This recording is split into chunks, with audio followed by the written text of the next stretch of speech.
my good. And if you'll stand for the reading of the word, repeat after me. For my good. A breaking for a making. You take whichever title you want. A breaking for a making. I'm going to stop as we get ready to go into the word and just tell my baby from elementary school, Sky, and her mom came to visit today. Sky was one of those, you know, every teacher has a baby every year. And that was mine, 4th grade, Sky DeBose. She's now getting ready to further her education, I think, with the master's. Am I correct?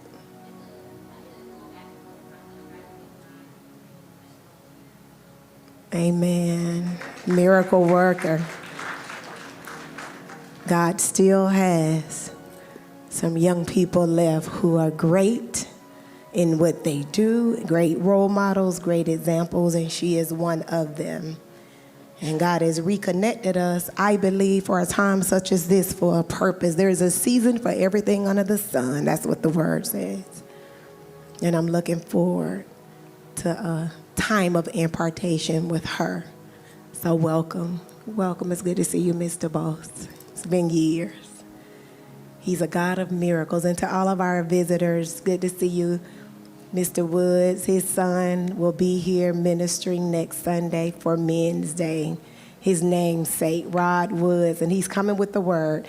He said to me, he's going to talk to Pastor Keith for a while this week, and he said to me through a message yesterday, I have a word for the men, but God has given me an impartation for the house. I'm not only coming for the men, but God has given me a word for your house, and we are looking forward to him coming and sharing and taking our men to the next level of elevation in the spirit.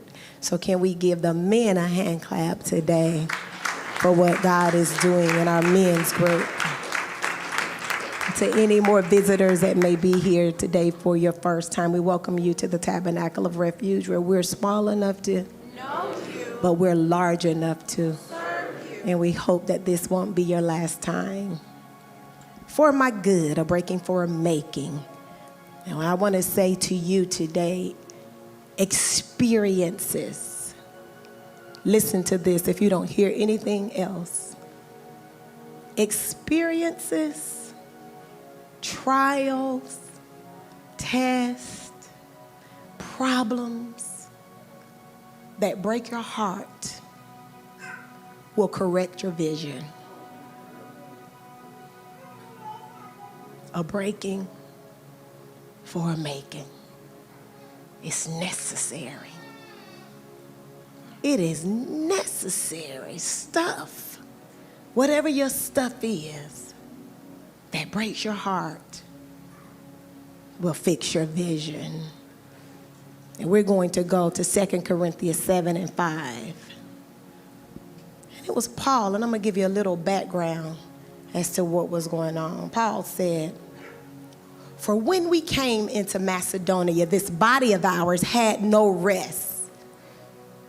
But we were harassed at every turn. There were conflicts on the outside, and there were fears on the inside, fears within. And I think I have the NIV, but if you read that in the New King James translation of this verse, it was a painful descriptive phrase that Paul gave, reading it out of that version.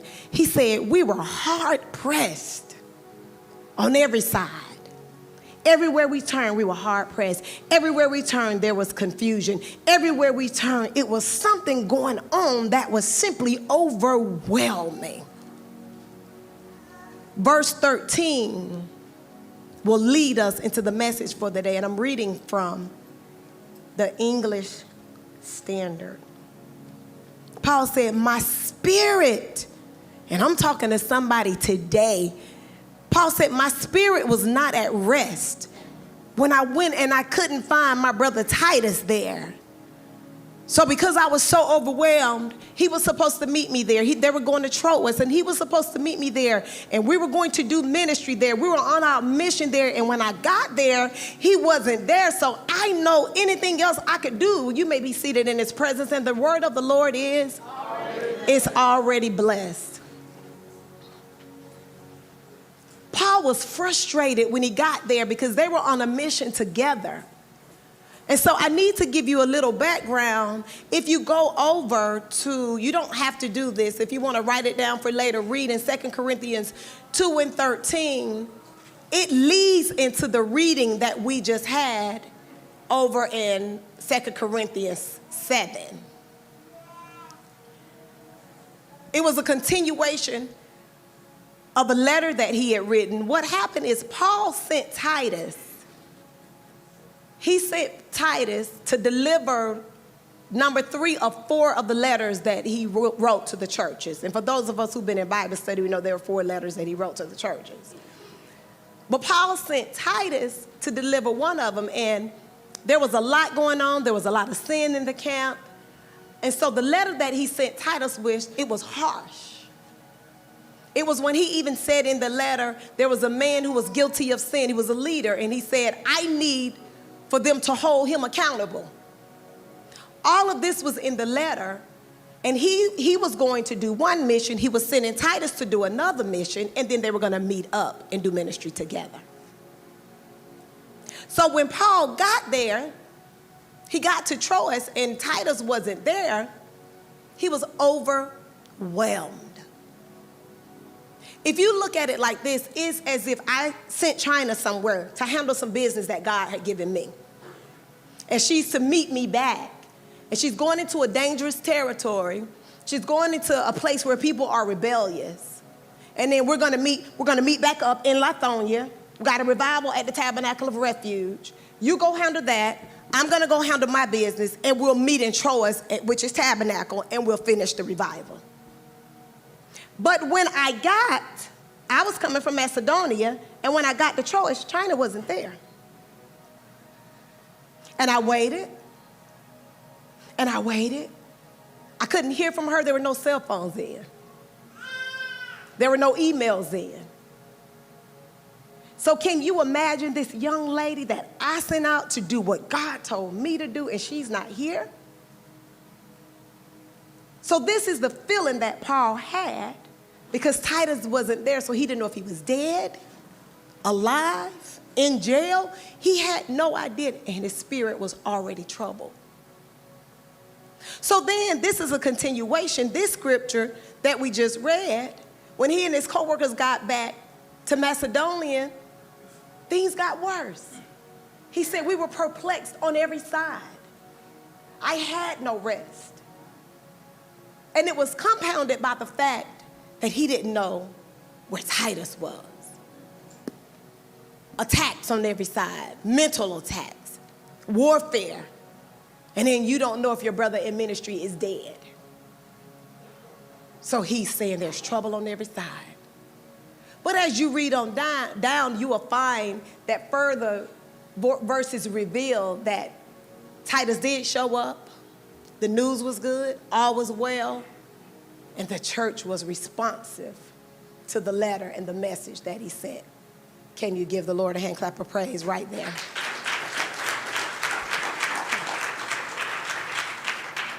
The origin of this phrase, hard pressed, comes from, and y'all know how I like videos, but I didn't pull a video today. It comes from a Greek word that means the practice of squeezing a fruit until the juice comes out. Hard pressed. If you will, if you can envision with me and use your imagination, how many of you feel like you are being squeezed until life is being sucked out of you? How many of you would be honest today and say, Pastor Jay, in January you said we're boarding a plane, we're taking a flight, we're going to our destination. You said, I want more in 24, and I repeated it. Pastor Jay, I repeated it. I got more, right? I got more problems. I got less money. How many of you will stand and say, true that? I ain't say raise your hand because we radical up in here. How many of you will stand and say, Pastor Jay, I'm right there with you because I know I've been overwhelmed. I know I've been hard pressed. I know that I've had to figure some things out and say, God, I need for you. My mind is all over the place. I know that there's some things that you all are going through that we're carrying with you, and it is overwhelming. Can you just look in the mirror? Put up your imagination. We're using imaginations today. Tell yourself, it's necessary for my good. Do you believe that? All things work together. Constant feeling of harassment, of being alone, of frustration. Some of you have backslid. I didn't mean to. I don't even know how I got there. Discouragement will do it. Despair will do it. Despondency will do it. Dark places will do it. But I'm here to tell you that hidden treasures can be found in dark places. And sometimes, unless you're willing to use the courage needed to go to the dark place, you won't find those hidden treasures. What would those hidden treasures be, Pastor Jay? It could be peace that you find in the dark place. It can be learning to love God's way. It can be patience, endurance, perseverance, self-control, taming that tongue. I don't want to hear another Christian up here say, yeah, y'all know I'm like Peter. Y'all know I like to cuss. That was Peter's testimony. We're supposed to walk like him. We're supposed to talk like him. Whatever it is that you're being hard-pressed about, understand today that it is for your good. And I need for you to know that suffering many times is the doorway for your growth. It's the doorway for your expansion. It is the doorway for your elevation. But you gotta be aware. Awareness is fundamental. Awareness is key for you to understand why you're going through what you're going through, how it is for your good, and how God is able to do exceedingly abundantly above all that you could ask or think, according to what?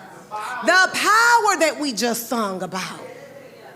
That dunamis power and manifested power of God for your good. And some of you may be feeling like you're breaking today, but I can assure you that if you stood and you're one of those that feel like you're breaking, there is a breaking for a making. It is for your good, and it is necessary for some reason. And we're going to figure out what that reason may be so that you can leave fully understanding today that God is still God. And he is still working miracles. And it is still signs and wonders that are being showed through his underestimated power. We underestimate the power of God and what he's able to do. So circumstance will take you somewhere sometimes that you don't know how you got there, but it's the only way that you will begin to see the presence and the power of God. Because there's some things, Nicole, we've learned that if he don't do it, it won't be done. And so he'll take us to the place of despair. He'll take us to the dark place. He'll take us to that place where you feel like committing suicide. To say, I'm carrying you, Tori. I made you. I will sustain you. I will keep you. You will overcome, and then I will use you. He said a long time ago, Pastor Jay, he was going to use me, but have you been in a place where he could? Use me, Lord, on Sunday and live like hell on Monday. I want more of you on Sunday, and we don't get no more word until the following Sunday. For my good. Let's talk about some of the reasons why you may be perplexed. You may be confused. Let's talk about some of the reasons why you may just be frustrated. Let's talk about some of the reasons why some people want to give up on God. But I come to tell you today, it doesn't matter. He won't give up on you. That's a promise. And that's a promise in the word. He said, I will never leave you, and I'll never forsake you. So I challenge you to believe today that if there was any moving, he didn't do the moving. Where were your feet last night, last week? Were you in service at somebody's church last week? When is the last time you did Bible study? When is the last time, Tabernacle, you've been on the prayer line? If there is any moving, if there is any forsaking, he didn't do it. We did. Let's look at some of the reasons why you may be going through. The first reason, could it be because you really don't trust God?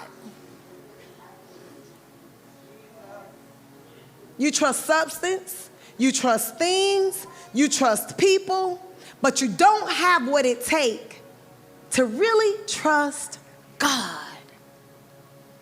To pray and have the faith, to not put your hands in it or dibble and dabble in what God needs to do in your circumstance. I know a young man who started betting on games and betting on all these things and went into $40,000 worth of debt in 3 months. But it's a young man who should trust God, and he didn't. Sometimes if we just sit still in our pain, he will be allowed to show up and show you that he is God. But we're so anxious and we don't trust him and we don't let our praise overtake our worry. We get weary in our well-doing. We fall out of church. We stop paying tithe. When Pastor J don't go there, I did not have money. Where faith says, let me pay my tithe like Dr. B did when her baby sitting right beside her needed milk. I've told that testimony so many times. Your first child, you got postpartum, and the milk he needed to survive was more than you were able to pay. Pastor J, I wasn't even a pastor then. He's 16 years old now, almost. Pastor J or Jawana at the time, I don't know what to do. I want to pay my tithe, but I won't be able to and buy this milk too. I didn't answer that for her. I could have. And as a parent, I don't know at that point where my faith was, how I would have answered. I said, you do what God is telling you to do. You do whatever it is he's telling you to do. That girl paid her tithe and she had so much milk that came in that she had to throw some away when he got off the milk. That's faith. That's somebody who said, God, I trust you. And when her life changed drastically another 5 years ago, she said, I trust you again. Why? Because she allowed him to prove himself. She did her part and he did the rest. It takes the dark place. It takes the dark places. It takes problems that you just don't seem like there'll ever be a solution for him to come through. And on the other end of through, there's a testimony of overcoming. Hebrews 11:6 tells us that without faith, it's impossible to please God. Why? Because God works in response to your faith. He can't prove himself if there wasn't a problem, because every problem began with a dilemma. How many times have I told you that? He can't prove himself if he don't have a reason to prove himself. God answers our prayers, but the word says we must believe that he exists and that he rewards those. One version said who earnestly seek him. Another version says who diligently seeks him. Either way, it means seek, and keep on seeking. It means what ladies knock, and what ladies ask. You don't give up on your faith. You don't give up on God. Honestly, honestly speaking, that's all we have. Because mama will fail you, daddy will fail you. He or she will fail you. But God is the only entity that won't fail you. It's just you got to trust him because you can't see him. And you can't see what he's doing. He's on Kairos time. We're on our time. We're on chronological time. We run by 24-hour days, 160-hour weeks, 60 minutes in a second, 60 seconds in a minute. Thank you. I heard the laugh. That's all we got. But sometimes the greatest miracles take time. And while he's working out the miracle for your good, you're on the potter's wheel and it doesn't feel good. Because he's working out some things in you while he's preparing your miracle. He's pulling doubt out of you. He's pulling fear out of you. The kingdom of heaven suffereth violence, and the violent take it by force. And many of us aren't taking it by force because we're cowards. Most of us are. Because when hell comes, we go running. And like my mother-in-law said, I put on my gasoline drawers now. Because I've watched the warriors. I've watched the women of faith around me. I've watched the midwives who can now midwife because they've gone through the things that I have to go through. So if your mentor is not somebody that's strong in God, you got the wrong mentor. If you're always talking to peers who are at the same place that you're in, you got the wrong people to talk to. Iron sharpens iron. And if you don't have God and they don't have God, that's equal 2 + 2 is 2 people who don't have God.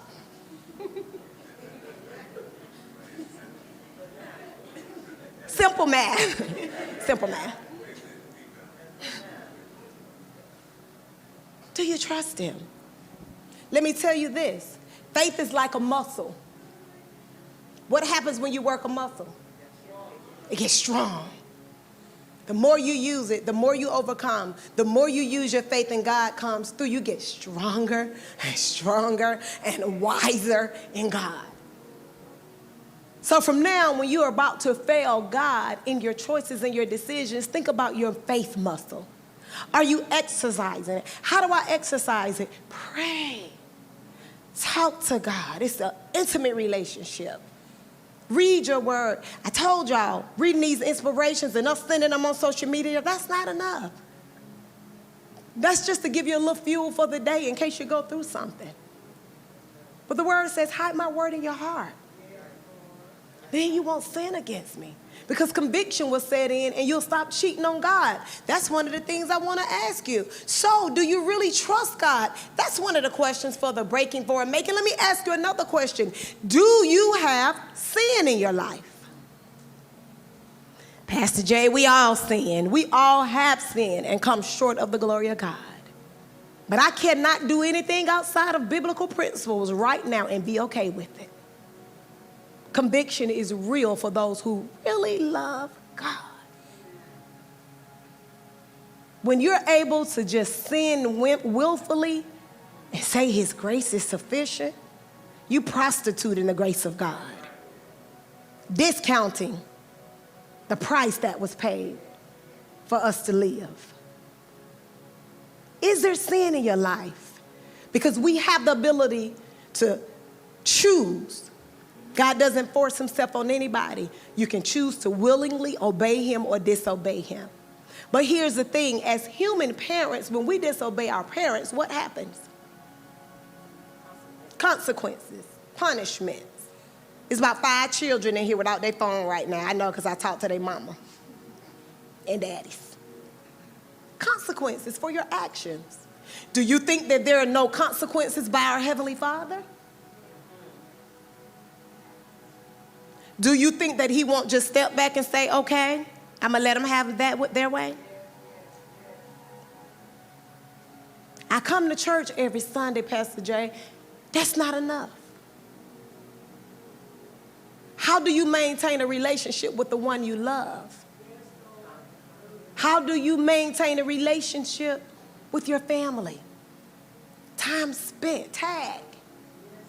Time alone with God.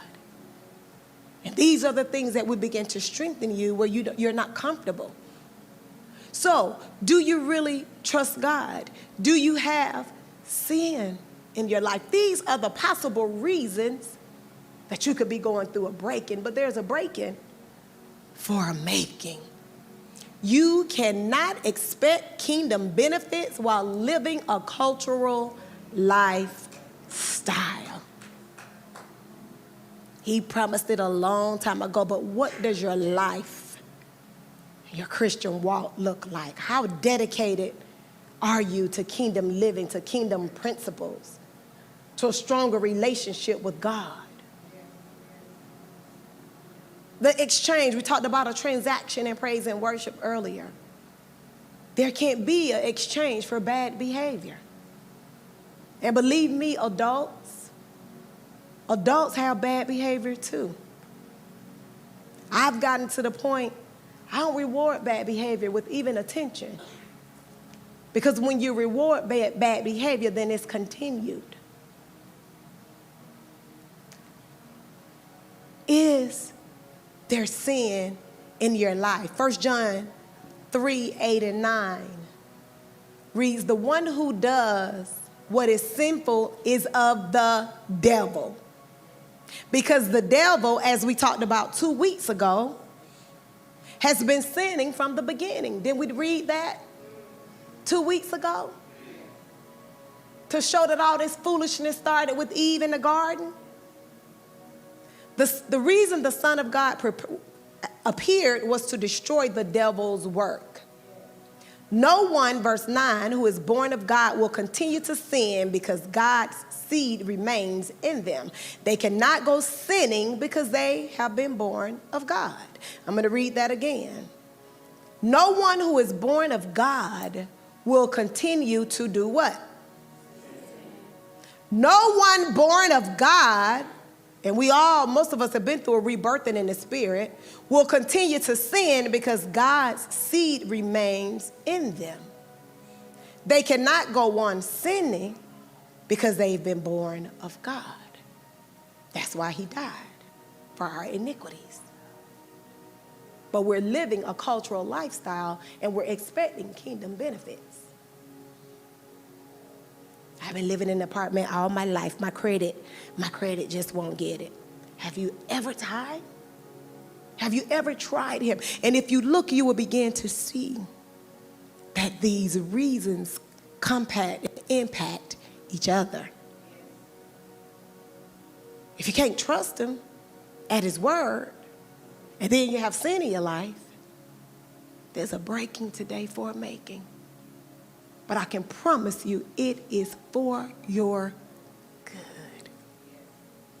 A breaking for a making. Another question, could it just not be your time? Is it your time? Why am I going through this?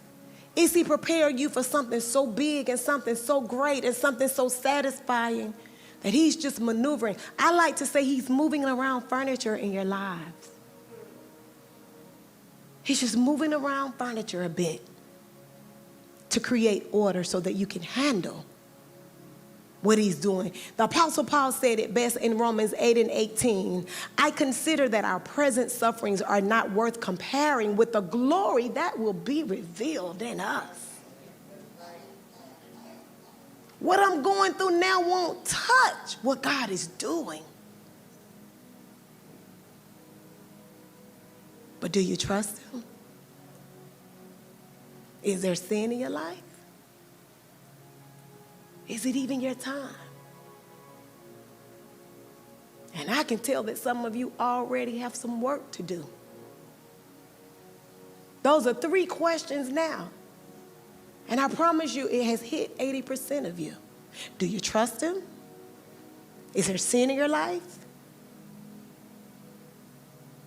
And is it your time? Don't worry. Whatever God's going to do when it is your time, it's your time. And that point reminded me of when we were trying to have a baby and it took so long. It reminded me, I remember my godfather, blessed me, his soul rest in peace, he's no longer here, told me, baby, it's time for you. He was an older man by the time I got pregnant. It is time for you to move to the front of the line. You've been in the back of the line way too long. God said it's your time. And I believe that. And my baby boy who's not feeling well, I don't know if he's not feeling well, to stayed out late. I hope he's watching. He may stayed out too late last night because I know him. But y'all know he's here every Sunday, so we'll give him reprieve. His friend will get him. I don't want to say he's lying. I don't want to say he's lying. He may be telling the truth. He don't feel good. But I give him reprieve and I give him grace. He's here every Sunday. Most people can't say that. Is it your time? Pregnancy woes, ladies. If I could talk to Maisha right now with that 10-pound baby boy laying around looking like a grown man, y'all laughing because y'all have seen the pictures, and that boy is a buster. But we saw her those last days, still singing. Still, we would tell her, go home. Don't come over here. Kingdom living. And that 10-pound baby was kingdom benefits. That 10-pound baby, when she went through that painful divorce with no children, and now she has the American dream, came because those were kingdom benefits from kingdom living. But she didn't get stuck in her past. She didn't get stuck in the dark place. She let all of us and most of you surround her until God healed her and moved her to her next because of kingdom living. So I said that to say, for those of us who had complicated pregnancies, yeah, I didn't know I was birthing a genius. She's a genius, y'all. Her daddy ran through the house this week because schools are calling her. Full ride to medical school. Schools are calling her, Johns Hopkins included. They're paying every bit of her cost of living. We have no bills for school through a master's. She's 21 years old. A master's, a bachelor's. Right now, we're just deciding. And it starts with Johns Hopkins, and we're moving down the line. Her daddy ran through the house, because y'all don't ever get to see him excited. He heard me and her talking to the dean of one of the schools, because they want her. He came in proud. They fighting for you, baby. They fighting for you. He looked at me like I didn't have to carry around almost 10 pounds myself. Baby, them came from my loins.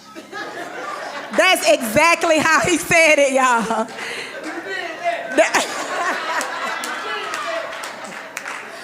He was running through the house because the conversation was overwhelming. It was overwhelming to hear that. But you know why I'm sharing that? You know why I'm sharing it today? Why? Thank you. I'm wanting some response. Because what I went through for 9 months was tough. And for those of you who are around, I'm smaller than Maisha. And Mom said the whole 9 months, I ain't never seen nobody look just like you but Maisha.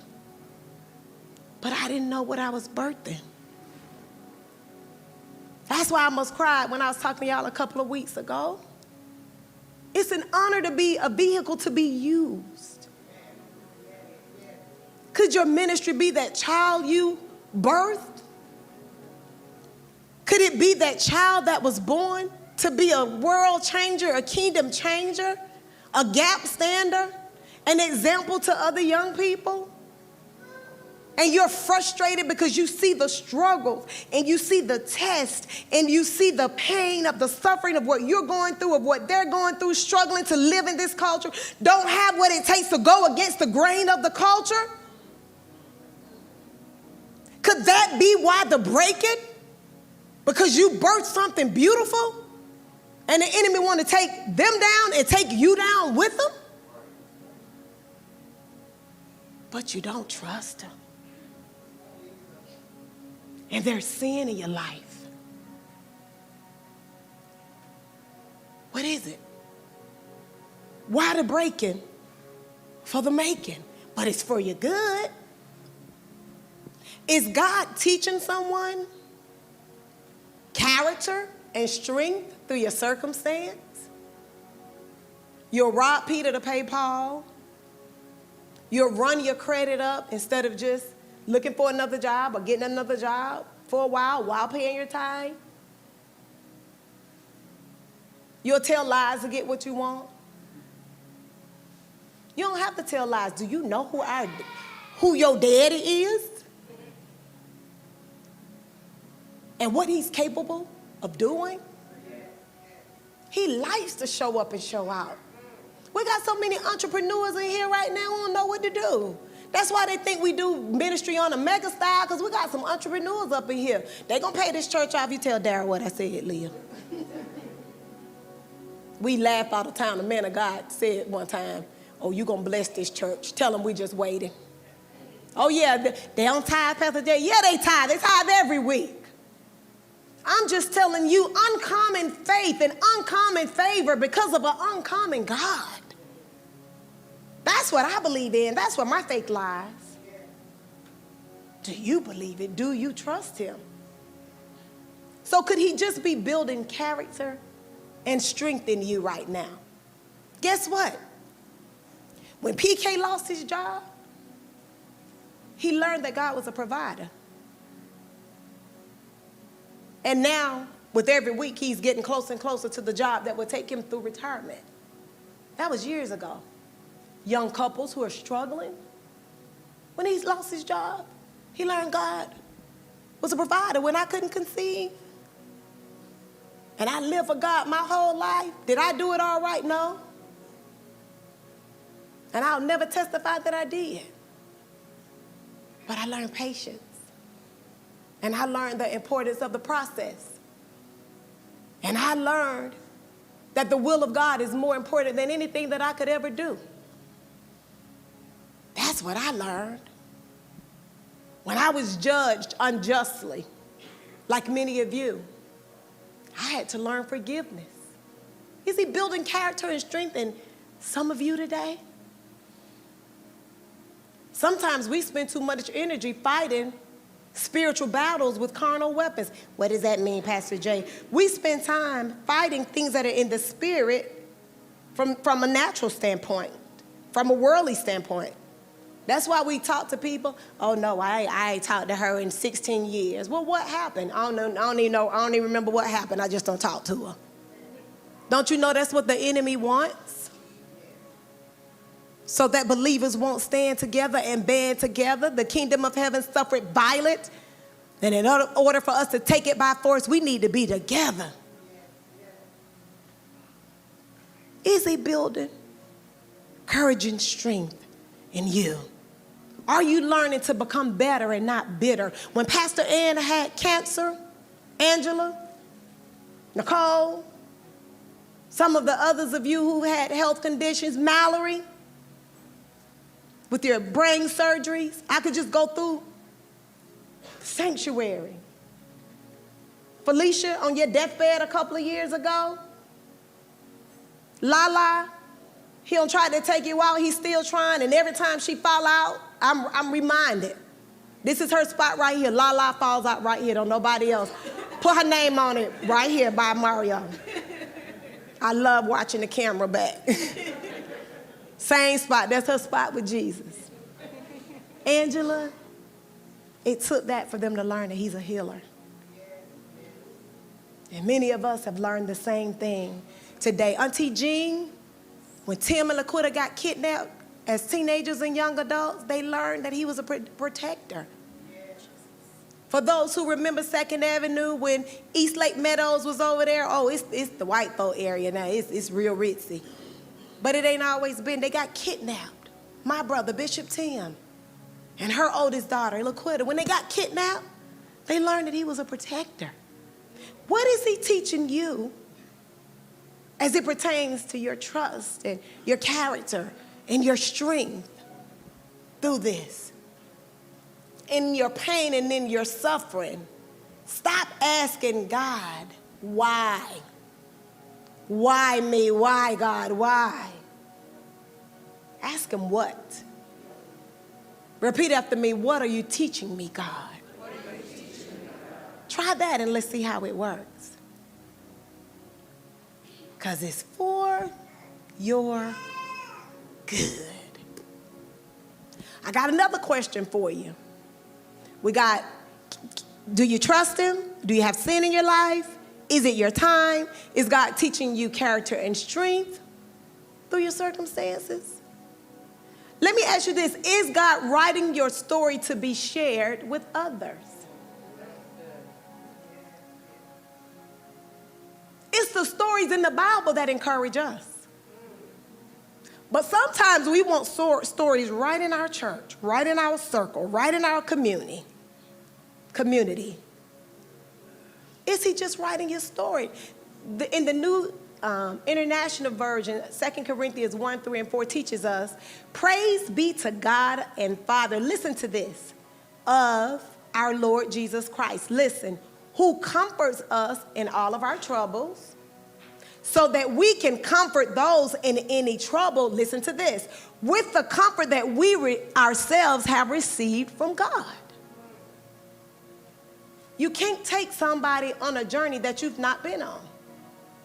That's why we need many of you just as much as you need us to do ministry, because we all have different testimonies of overcoming. I don't have excuses for young ladies who come into my life who doesn't have a father in the home. I just tell them if they've messed up, it's never too late to be great. Somebody else has a story, there's life after divorce. Somebody else has a story that infertility won't stop you. Real infertility, we had to wait. You dealt with real infertility. And then when she had, if I had time, I'll bring him up here, but I'll get off track. Where is he? All right, he's asleep. He got a lot of girlfriends up in here. And then the devil was so mad that he tried to take her life moments after birth. Y'all remember? I had her in tears this week. We cried together. I said, I was headed to San Diego with Kiana. And I was asking Mom, what do I do? Because it was you all. It was our village that prayed and prayed and prayed and prayed and sought God. We sought the Lord. And he heard and he answered that there's life after trauma in birth. Not in birth, after birth. Oh, she cried. I said, what do I do? We got to go. Mother said, let them continue praying, because I had connected a line. And I left you, Tabernacle, still praying, still using your heavenly language, still worshiping him. And here he is today, and here she is today. To God be the glory. With writing your story, listen, because of the faith that we've walked in, we can identify. God is giving you something to be able to identify in the kingdom because of our level of faith, because we got rid of sin in our lives, because we learned to trust God, because we learned that it's not our will, it's not our time, but it's his will be done. And it is his time that his will is going to be done. Because we realized after a while that there was a story being written. We had to learn and be able to identify through overcoming. We had to identify with those who have lost a parent. We had to identify with those who lived a fairly good Christian life but still had to wait on the blessings of God through children. We had to learn to identify with those who have young adults and teenagers who struggle trying to grow up in this culture. That's where our faith has taught us. Because without the test and the fiery darts being thrown at us, we wouldn't have something to walk with you and let you know that it's going to be okay. We had to be able to identify with those who are fighting to fulfill dreams and visions that God has given you. We had to go through some things to be able to identify what to do when your visions and your dreams are way bigger than your bank account. But you know God said you got to do it. Through the test of our faith, we had to learn how to survive unemployment and still pay tithe. We had to learn what it feels like when you are called and chosen, but you feel ill-equipped. You don't feel like you can do it. We had to go through some things to be able to be prepared. We had to learn, couples, what it looks like to make it in the kingdom marriage, because we go through the same thing the world goes through. We have the same temptations. We have the same emotional baggage. But without going through some things, we wouldn't be able to identify. What story is being written? We had to go through what it looks like to want to do what everybody else do, but still have to live righteously. What's that? Some of you may be asking. Right living when it's a lot of wrong all around you. And adults can get away with stuff just like kids, with temptation, if you want to get away with it. We had to learn what that meant, to stand when what was on the outside looked better than what was on the inside. What is he teaching you? How will your story be used? Will your story be used to let somebody know there is still life after divorce? That God is the judge in a situation where you were violated? That this child that you birthed, that's struggling, was born for kingdom purpose, and the devil won't leave him alone? Is your story being written to show somebody that he's an advocate in the courtroom? He's a father to the fatherless. He's a mother to the motherless. He's your personal banker when they say you can't get it, but you got it anyway. When they told the little lady, oh, don't try to get this church. It's been in litigation for a long time. She definitely won't get it. She's a woman too. She's a woman minister. She won't get it. And because of her leadership and because of her sacrifice, it's gone from a 700 and something thousand mortgage to almost under 200. A single parent, a teacher. A teacher. Not somebody who made 6 figures for 20 years. But there wasn't sin in her life, none that I saw. She trusted God. She waited, and it was her time.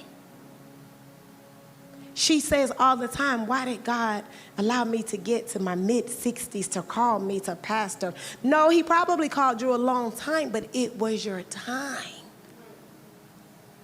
He was moving some furniture around so that we could be here today, so that Angela would have a visual that he's a healer, so that single parents know you can birth successful children and you can handle it by yourself if you must. The only person I know who's paid off 2 houses by herself, 0 debt, and is with us now, and we're on the 3rd. What a role model. Not just for you, but for us. Why? Because it's her time. It was her time. She trusted. And she believed. Life after divorce. You fit all of these, overseer. Because when it was an abusive situation, when it was an alcoholic situation, when it was dysfunction, she said, I've got to take my children and I got to go. Where would we be if she had not made that decision? It's not always easy. But all you got to do is trust. What will your story teach someone else? For your good.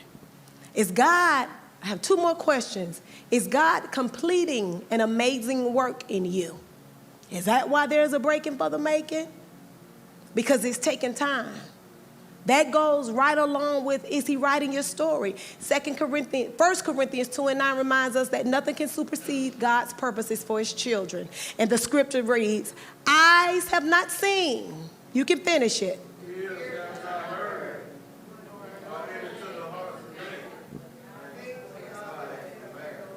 I hear you, Mario. He said he had to take a break on that one at the end.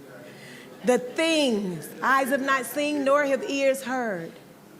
Neither has it entered the hearts of man the things that God have prepared. And I say to you, you may not understand it right now. You may not understand what he's doing right now. His grace is sufficient and his strength is made perfect in your weakness. And lastly, you may stand. Is God developing his heart and mind in you? Your life just doesn't look like your God. Your speech doesn't sound like your God. Your living doesn't sound like God. Is he just allowing the breaking so that you can begin to see his image in you? And let me tell you, unfortunately, many of us don't serve him and don't seek his face until the fiery darts come. Many of us until things just get bad. We don't do what we need to do. We don't begin to press. As I stated 2 weeks ago, we don't practice his presence. So what he either ordains it to happen or he allows it. Because he can stop anything he wants to stop. But sometimes it takes that for him to be able to transform us into his image. So I want to end with telling you that we know that all things work together for the good of those who are called according to what? His purpose. For those God foreknew, he also predestined to be conformed to the likeness of his Son. And I just want to say, I have actually heard that we tend to serve him better when we're down. You know why? Because that's when we realize we need him. And I've learned that when you're down, the only way to go is up. And that's unfortunate, but that's real talk. In Psalms 119:71, King David said, it was good for me to be afflicted. It was good so that I might learn his ways. And I completely agree, because although we never voluntarily choose to report the dark days, the dark seasons, the disappointing times, those are the times that we never would have grown in our love for him without those times. It was necessary. Philippians 3:8, Paul said it best when he said it. I consider everything a loss compared to the surpassing. I consider everything a loss compared to the surpassing greatness of knowing Christ Jesus my Lord, for whose sake I have lost all things. I consider them rubbish, that I may gain Christ.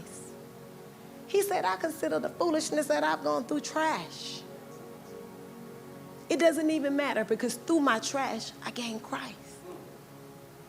Somebody needs Christ today. What is he making out of your breaking? And I say for many of you today, God is simply bringing you through a journey of suffering. He's allowing the fiery darts. He's allowing the pain. He's allowing the discomfort.